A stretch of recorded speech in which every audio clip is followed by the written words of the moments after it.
आज हमारा सौभाग्य है कि उन बच्चों को अपन यूपीएससी की परीक्षा के लिए तैयार करके आगे के पायदान के लिए भेज रहे हैं। मैं सोचता हूँ कि इनके भविष्य के लिए गुरुवाणी का श्रवण हमने किया, ये यज्ञ और हवन किया हमने, आपसे और हम सबसे ये आशीर्वाद देकर के अपने आगे के जीवन को तय करने के लिए जा रहे हैं। तो मैं सोचता हूँ कि इससे ज्यादा हमारे लिए भी सौभाग्य नहीं होगा कि हम आगे की तैयारी की दृष्टि से इन बालकों को केवल अच्छी नौकरी के लिए नहीं, तो देश की अच्छी सेवा करने के लिए योग्यतम बन करके जाएं, ताकि भविष्य में देश और समाज की इनकी योग्यता के साथ सेवा कर सके। तो हमने लक्ष्य सेवा का भी रखा और इनके भविष्य के जीवन का भी रखा। और मैं प्रारंभ से संकल्प से संपर्क मेरा है परिचय है। जिसने भी इसका नाम रखा है ना, तो बहुत ही सोच करके रखा। संकल्प हमारा है, परिणति इनके माध्यम से करेंगे। मैं सोचता हूँ जिस प्रकार का निश्चय है, उस निश्चय को प्राप्त करने के लिए इस प्रकार की भी तैयारी करने की आवश्यकता होगी, तो हम सब लोग मिलकर करेंगे। और इन बच्चों के भविष्य के आधार पर हम देश का भविष्य देखना चाहते हैं। ये हमारी सबकी मानसिक इच्छा है। तो मैं सोचता हूँ कि 1986 से यह प्रयत्न किया गया है और केवल चंडीगढ़ नहीं, सारा देश इस बात से परिचित है कि ये 86 से लेकर अब तक जो प्रयत्न हुआ है देश में यूपीएससी या स्टेट सर्विस में कितने बच्चों को तैयार करके हमने समाज के लिए सुपुर्द किया।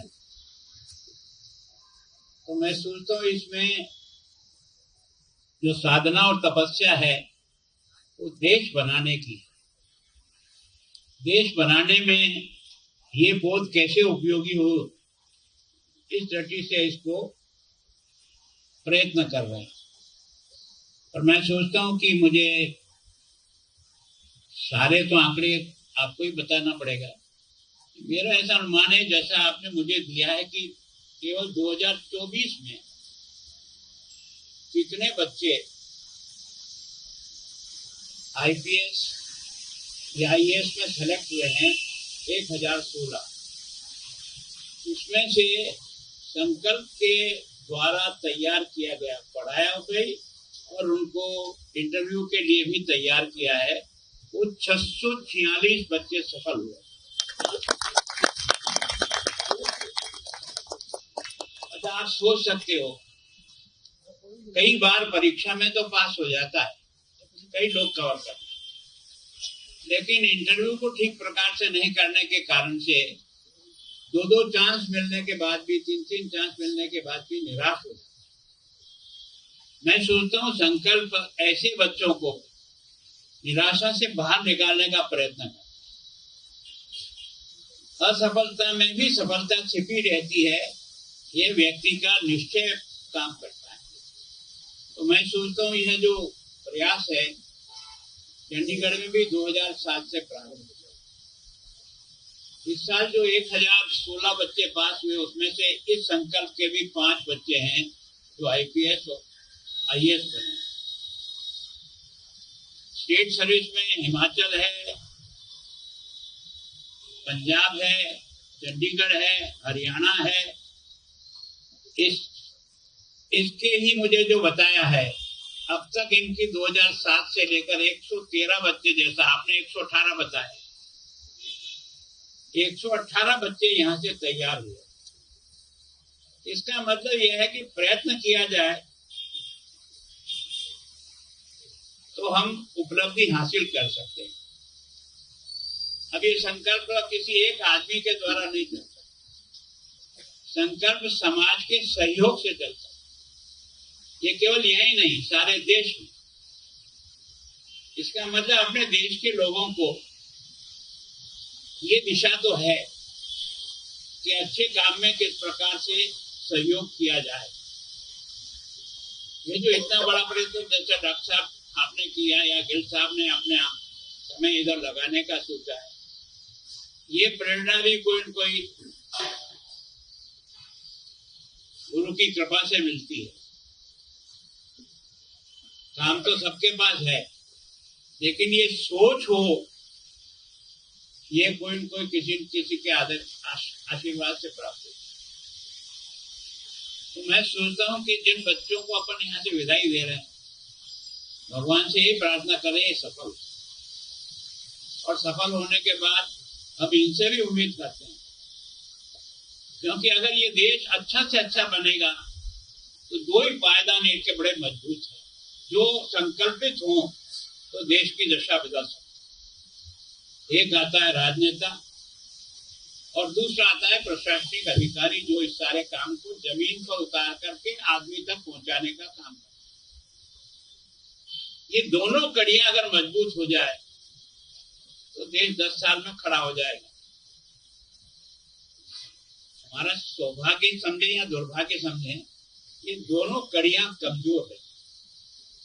व्यक्ति तो बन गए, व्यक्ति तो सेलेक्ट भी हो गए, नौकरी भी कर रहे हैं, और ये दिशा नहीं मिली कि जिस समाज ने मुझे तैयार किया है, इस गरीब का पहुंचे वाला का भी 2 पैसा जिस कॉलेज में लगा है टैक्स के रूप में, उसमें ही मैं पढ़ा हूं।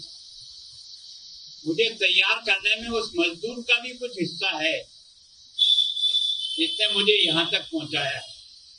अब मैं यहाँ पहुंचने के बाद केवल अपने परिवार में और अपने आनंद बहुत में लग जाता हूँ, इसका मतलब ये है कि उसका शिक्षण पर्याप्त और ढंग से नहीं हुआ। अगर डॉक्टर साहब में और गिल साहब में ये प्रेरणा आई कि मुझे इसमें काम देना चाहिए, इसका मतलब कहीं कहीं से इनके दिल और दिमाग में किसी न किसी ने यह डालने का प्रयत्न किया होगा कि जिंदगी का अर्थ कुछ और ही है, खाली रोटी कपड़ा और मकान नहीं। पर ये दिशा कहाँ से मिले? तो ये जो संकल्प है ये दोहरा काम करता है। केवल और केवल आईपीएस आईएएस बनाने की फैक्ट्री नहीं है, ये देश बनाने की फैक्ट्री है। और देश बनाने का काम ये जो प्रशासनिक सेवा में जो काम करते हैं, अगर हिंदुस्तान की राजनीति और ये दोनों समर्पित और ईमानदारी से काम करें तो अपन इस देश को 10 साल में इतना ऊपर ले जा सकते हैं जो कभी किसी जमाने में हमारे पूर्वजों ने इसको अपने ज्ञान के आधार पर, अपनी सेवा और चरित्र के आधार पर दुनिया को विश्व गुरु कहना पड़ा। हमने तलवार के बूते पर नहीं कहलाया कभी। हमारी देश की संस्कृति नहीं है। हमने अपने ज्ञान और सेवा के आधार पर वसुदेव कुटुंब का कोई शब्द बोलने वाला दुनिया में पैदा नहीं हो, ये हिंदुस्तान पैदा हो जो संपूर्ण विश्व के कल्याण की बात करता है। हम रोज सवेरे बोलते हैं सर्वे भवन्तु सुखी। हम ये नहीं कहते हैं गुलाब चंद कटारिया सुखी, ये संस्कार में है। तो मैं सोचता हूँ कि चरणजीत सिंह जी ने जिस अभियान को शुरू किया है और आप सब जो इनके सहयोगी हुए, आप सबका भी और उनका भी, उनका यह संकल्प आप जैसे लोगों के संकल्प ने ही इस देश की दिशा को बदला है, जो मैंने अपने जीवन के 40 साल के कार्यकाल में देखा। इसका मतलब देश में बदलाव हो सकता है। बदलाव करने वाला व्यक्ति अपने आप को कैसा मॉडल के रूप में पेश करता है तो नीचे में बदलाव निश्चित होगा। जब मॉडल ही ठीक नहीं है तो फिर आप इस बच्चे से उम्मीद करना व्यर्थ। इसने वही किया जो इसने देखा, इसका कोई दोष नहीं। तो मैं सोचता हूँ हम सब लोग इस प्रयत्न में लगे कि अगला 2047 जो भारत का आने वाला है, प्रधानमंत्री जिसको बार बार बोलते हैं 25 वर्ष में हमको कहाँ जाना है। अब जैसे इन बच्चों ने तय किया, अब ये 5वीं से आए कि मुझे ये बनना है, अगर वास्तव में ये दिमाग में इनका पहले से ही रहे, मैं आज ये कहने वाला था, मुझे पता नहीं था चंद्र जी का आपने इस प्रयास को प्रारंभ कर दिया। मैंने कहा कई बार हमको अच्छे बच्चे ढूंढना पड़ता है कि इस बच्चे में क्या काबिलियत है, परिवार में क्षमता है कि नहीं है, इस देश में क्षमता है उस बच्चे के लिए। और इस कारण से यह जो प्रयत्न हुआ, मैं सोच कर रहा था कि अगर मान लो मेरे को भी कोई समय पर बचपन से ही शिक्षा में आगे बढ़ाने का कोई प्रयत्न करता, तो मैं आज देश के लिए ज्यादा योग्यतम आदमी के रूप में काम कर सकता। अब यह बनाना तो समाज का और जो अगुवानी करते हैं उन्हीं का देखने का दृष्टि। तो मैं सोचता हूँ एक प्रयत्न किया है, फल कब आता है इसकी कभी चिंता नहीं की, कौन उस फल को खाएगा इसकी भी चिंता नहीं की, पर ये फल उस गरीब तक पहुंच जाए जो आपकी और मेरी सहायता की इंतजार करता है। अगर उसमें सफल हो गए अब तो हम अपने मकसद में सफल हो जाए। यही सोच करके मैं सोचता हूँ ये सारा प्रयत्न चल रहा है। जैन साहब को भी, सबको बहुत बहुत, आपकी टीम को, और आपने डरते डरते मेरे महेंद्र को कहा है, मुझे नहीं कहा। ऐसा कुछ नहीं, हम इसी के लिए है। हमारा भी क्या उपयोग है, कुछ साल बाद चले जाएंगे। अगर कुछ देश को दे जा सकते हैं तो अपना पुराना कर्जा उतार के जाएंगे। कोशिश करने में कोई कमी नहीं छोड़ेंगे, जितना आपको है। आप निडर होकर के जो काम मेरे लायक हो मुझे बताइए, मैं निश्चित करूंगा। धन्यवाद।